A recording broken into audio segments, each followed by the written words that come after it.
Okay, last drawing, Isocirc 6. This one's definitely different. This object has a length of 3, a width of 2.5, and a height of 4.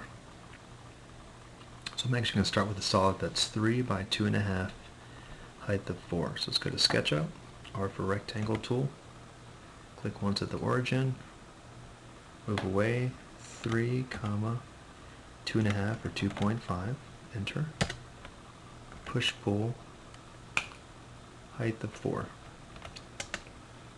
Okay, a little bit of rotation here.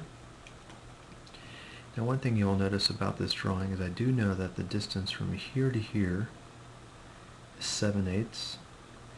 I know that the distance from here to here is 7/8, and actually I'm going to use that to kind of draw this L shape. So let me go back here. I'm going to pick up my tape measure, click here, this corner. I'm going to click once, move up. I'm going to type in 7/8, enter. There's a mark there. I'm going to come up here, click once, move over, type in 7/8. Now I use my tape measure again. I'm actually going to draw some reference lines. I'm just going to draw a line from here on that guide point, click once, just come all the way down. Just go ahead and click. I'm going to click here. Okay, I can come all the way over. Okay, and the reason I wanted to do that is so that I have a sense of where to start and stop these lines. So I'm going to click on my L for line tool. So from here, I go ahead and draw a line that ends there, and from this point, draw a line that ends here. Now if you do not want these reference lines, you can just erase them. So I can hit E for erase. I can just click on these reference lines, and that one's gone. I'm going to push pull. So I'm going to get rid of this piece here, click once, push it. Okay, now it's starting to come together. Let me zoom in a little bit. Alright, now this is where things get a little interesting.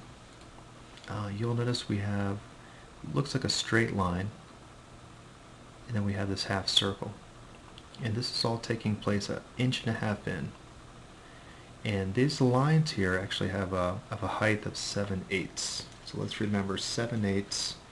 And the good news is we don't have to worry too much about 1.5 inches because we can actually use SketchUp to find the midpoint here. So let's just remember 7/8 for right now. Let's jump over here and hit my tape measure tool, T for tape measure, and I'm just going to find the center, which will automatically come up. I'm going to click once, and once again we want to remember 7/8, so type in 7/8, hit enter. Okay, now I'm actually going to go back and take a look at this half circle. This half circle has a radius of 7/16. Okay, watch how I do this. I'm actually going to use the circle tool.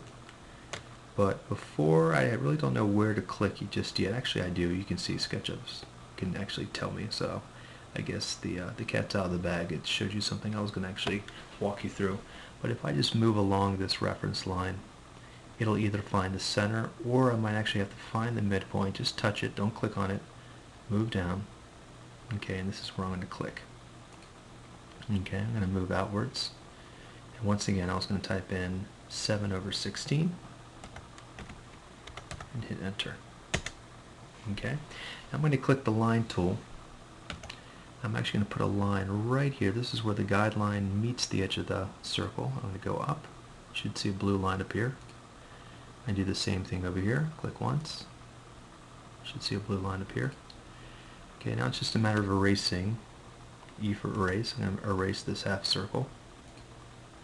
And if you want to get rid of that guideline, okay, and push pull.